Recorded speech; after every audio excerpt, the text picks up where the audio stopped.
lunettes, bienvenue dans le JDN de ce mardi 14 juin 2016. Voici les titres. Les sauveurs de vie à l'honneur en cette journée mondiale du donneur de sang. Un moment de reconnaissance mis à profit pour éviter les Ziguinchorois à développer la culture du don de sang. La lutte contre la salinisation des sols engagée à Djembérin avec la construction d'une digue. L'ouvrage a été visité par le gouverneur de Ziguinchor dans le cadre de sa première tournée économique. La page internationale et la revue des titres mettront fin à cette édition. Dans le cadre de la tournée sur la campagne agricole 2016-2017, le gouverneur de Ziguinchor a effectué une visite des travaux de la digue de Djembérin. Cet ouvrage va contribuer à lutter contre le sel qui menace de faire disparaître la culture du riz dans cette zone. Suivons le compte-rendu de Mohamed Salif Ndiaye.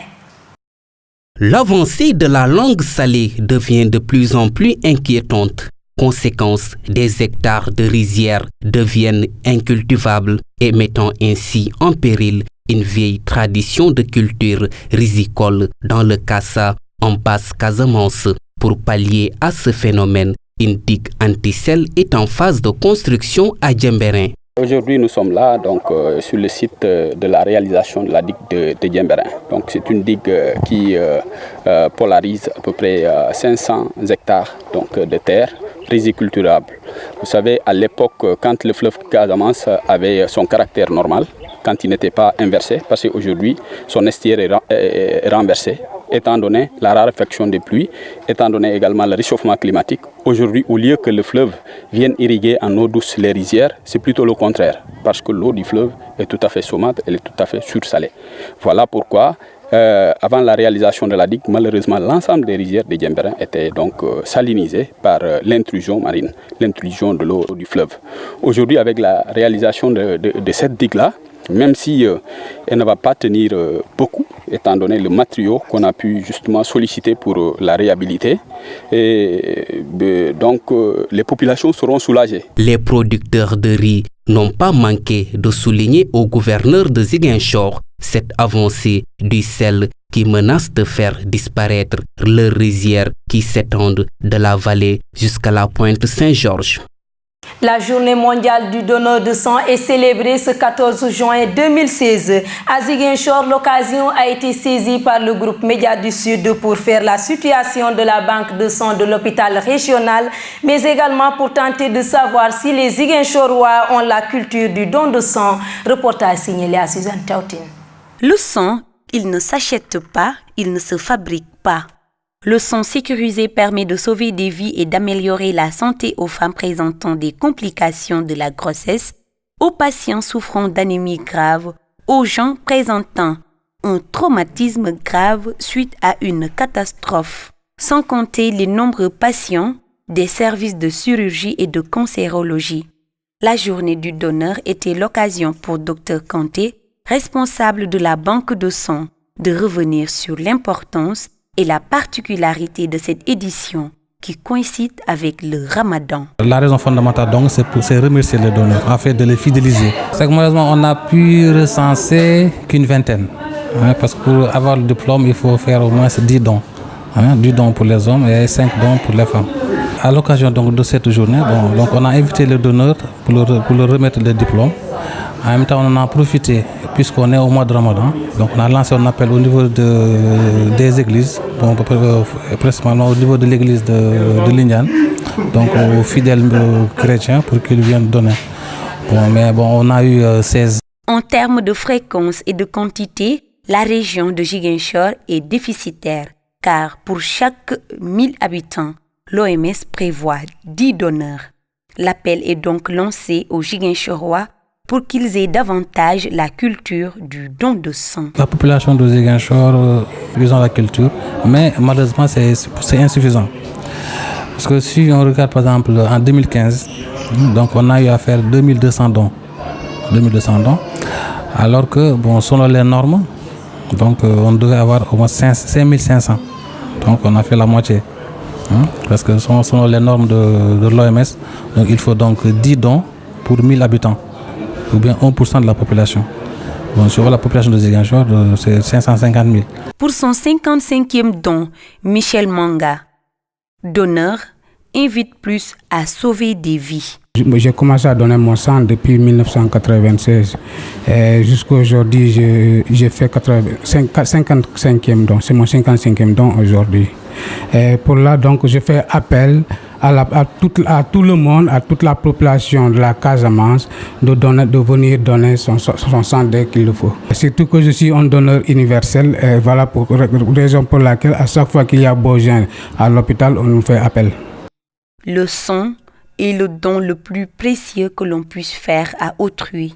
C'est un don de vie. Nos hôpitaux, pour sauver nos malades, ont besoin de sang partout et à tout moment. L'Université catholique de l'Afrique de l'Ouest était en point de presse ce samedi dans un hôtel de la place.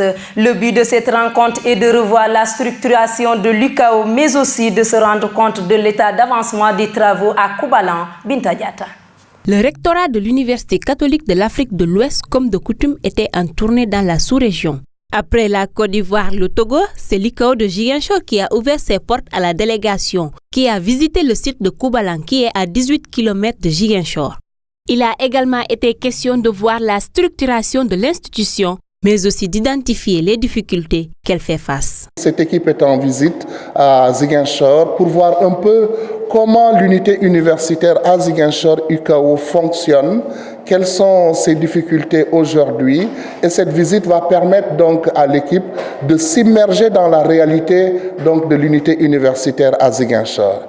Nous sommes très honorés par leur visite, qui sera une visite de travail pédagogique, des questions aussi de travail sur les questions administratives, les questions de gestion donc au niveau de l'unité universitaire, afin que nous ayons toujours une administration saine, une gestion saine et un accueil des étudiants qui répondent véritablement au projet donc, de l'Université catholique de l'Afrique de l'Ouest à travers donc, son unité universitaire à Ziguinchor. Au terme de cette visite, la satisfaction se lisait sur le visage des membres du rectorat et leurs collègues. La délégation n'a pas manqué d'apprécier la collaboration avec l'État sénégalais et compte améliorer le processus de compagnonnage en accueillant davantage des bacheliers non orientés. A rappeler que le site de l'UCAO à Koubalan accueillera ses premiers étudiants d'ici 2017. En image, l'actualité internationale. Il est près de 21h lorsqu'un policier a été tué de plusieurs coups de couteau devant son domicile de Magnanville, dans les Yvelines. Rapidement, l'assaillant, dont l'identité reste inconnue, se retranche dans la maison et se revendique de l'État islamique auprès du raid. Une fois à l'intérieur du domicile, les policiers découvrent une autre victime. Le bilan est un bilan lourd puisque il y avait ce commandant et ce fonctionnaire de police qui a été mortellement touché par l'individu, et durant les investigations menées par les policiers du raid, nous avons découvert le cadavre d'une femme. L'assaillant, à lui, était abattu, le forcené a été abattu par les policiers du raid. Un enfant de 3 ans, le fils du couple, a quant à lui été retrouvé sain et sauf. Selon l'agence AMAC, le groupe État islamique revendique l'attaque. L'enquête a été confiée à la sous-direction antiterroriste. Le drame intervient 2 jours après la tuerie d'Orlando qui a fait 49 morts et alors que la France accueille l'Euro de football. Une réunion spéciale se tiendra mardi matin à l'Élysée.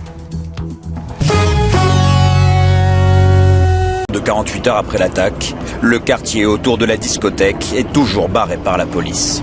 C'est ici au Pulse que 49 personnes ont été tuées selon un dernier bilan. L'enquête avance doucement. Omar Matin, le tueur présumé, se serait radicalisé sur Internet. Et pour l'instant, aucune preuve d'une relation hiérarchique avec l'État islamique n'existe. Les proches des victimes sont pris en charge par les autorités. La douleur intacte. C'est une attaque dévastatrice pour tous les Américains. C'est particulièrement douloureux pour les habitants d'Orlando. Mais je crois que l'on peut dire que cela aurait pu arriver n'importe où dans le pays.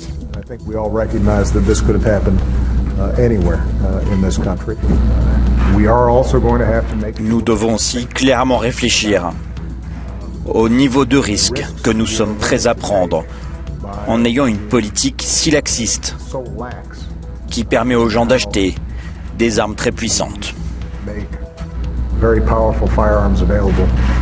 to people in this country.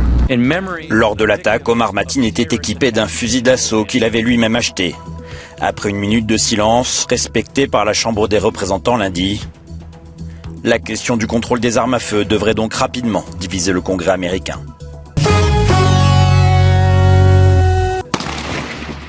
Rue après rue, maison après maison, les combats font rage dans le centre-ville de Sirte, une localité située à 450 km à l'est de Tripoli, la capitale libyenne.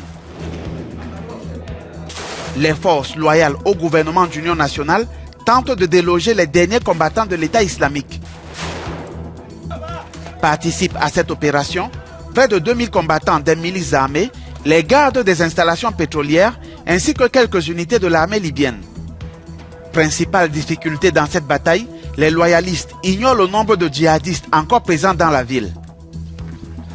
Nous accueillons Moussou Diédiou et c'est pour la revue des titres. Bonjour à tous et merci de nous rester fidèles pour la revue des titres de ce mardi 14 juin 2016. Sud Quotidien titre à sa une: démarrage du dialogue national sur le fichier électoral, l'opposition en rang dispersé. Commentaire par Bakary Domingo Mané, ces mots qui blessent. Politique énergétique d'ici à 2017, Macky Sall veut atteindre 20% de la puissance installée. À la une du Populaire, Mamadou Lamine Dianté du grand cadre sur les mesures coercitives du gouvernement. Si l'État insiste, on en découdra avec lui. La suspension du mot d'ordre est provisoire en attendant. Procédure en annulation du jugement pour irrégularité de la Cour. Le cas du juge Amadi Diouf pour sauver Habré. Les centres africains extraordinaires réfutent les arguments des avocats de Habré. Inauguration de la centrale globale contour des Caps des Biches. Macky annonce une baisse prochaine du prix de l'électricité. Le président félicite le directeur général de la Sénélec. Violent accident hier après-midi. 3 morts et 3 blessés graves à Diamniadio. Stade, le quotidien du sport titre à sa une: Copa América 2016, premier tour. Brésil au tapis, Dunga mitraillé. Nyari Tali, Lamindien limogé, je ne connais pas la réelle motivation. CAN U20, troisième et dernier tour, le Sénégal hérite du Ghana. Basket, préparation aux Jeux Olympiques 2016, 18 lions au premier galop. Nous terminons avec la une de Sunulamb. Alioune Sarr juge le choc du 30 juillet. Cite Sa Thiès, différence de poids énorme. Demandez au ministre si nous allons quitter. Alioune Sarr veut quitter, a souhaité quitter. Je n'avais pas 30 ans quand j'ai arrêté de juger les gens. Récupération, poids, technique, le plan de Cité pour battre Sa Thiès. Battu par Ama et distancé par les VIP, Tapha Tine dans une opposition complexe. Performance au Sénégal et au Tolac, la folle saison de Mohamedou Moustapha Sène. C'est tout pour la revue des titres parvenue à la rédaction du groupe Média du Sud. Merci de nous avoir suivis, chers internautes. Quant à moi, je vous donne rendez-vous demain. Au revoir. La revue des titres met terme à cette édition. Merci de nous avoir suivis. On se retrouve demain sur www.gms.sn. Le groupe Média du Sud, donner de la visibilité à la région Sud.